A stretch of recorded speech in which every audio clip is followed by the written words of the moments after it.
মই বুজি নাপাওঁ, ক'ব নোৱাৰোঁ কিহৰ কাৰণে সহযোগ নাই নে তেওঁলোকে কি কথা লুকুৱাবলগীয়া হৈছে। এটা সহজ কথা, সেইদিনাখন কি হৈছিল মাত্ৰ ক'ব লাগে সঁচা কথাখিনি। ইমানখিনিও মানৱীয়তা নাই নে মানুহৰ মনত এজন আমি ব্যক্তিক হেৰুৱাই পেলাইছোঁ। অসমে তেওঁলোকৰ কাৰণে জুবিন গাৰ্গ মৰমৰ নাছিল নেকি? তাৰমানে অকল পাৰ্টিৰ দিনাখনহে তেওঁলোকক লাগিছিল নেকি জুবিন গাৰ্গৰ কাষত?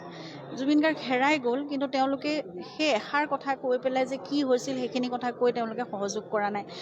সহযোগ নকৰাটো নিশ্চয় কিবা থাকিব লাগিব, নহ'লে সঁচা কথাটো ক'বলৈ ইমান ভয় কিহৰ? আহিব লাগে, ক'ব লাগে কথাখিনি, সেইটোৱে কথা। মই বুজি নাপাওঁ, ক'ব নোৱাৰোঁ কিহৰ কাৰণে সহযোগ নাই নে তেওঁলোকে কি কথা লুকুৱাবলগীয়া হৈছে। এটা সহজ কথা, সেইদিনাখন কি হৈছিল মাত্ৰ ক'ব লাগে সঁচা কথাখিনি। ইমানখিনিও মানৱীয়তা নাই নে মানুহৰ মনত এজন আমি ব্যক্তিক হেৰুৱাই পেলাইছোঁ। অসমে তেওঁলোকৰ কাৰণে জুবিন গাৰ্গ মৰমৰ নাছিল নেকি? তাৰমানে অকল পাৰ্টিৰ দিনাখনহে তেওঁলোকক লাগিছিল নেকি জুবিন গাৰ্গৰ কাষত? জুবিন গাৰ্গ হেৰাই গ'ল, কিন্তু তেওঁলোকে সেই এষাৰ কথা কৈ পেলাই যে কি হৈছিল সেইখিনি কথা কৈ তেওঁলোকে সহযোগ কৰা নাই। সহযোগ নকৰাটো নিশ্চয় কিবা থাকিব লাগিব, নহ'লে সঁচা কথাটো ক'বলৈ ইমান ভয় কিহৰ? আহিব লাগে, ক'ব লাগে কথাখিনি, সেইটোৱে কথা।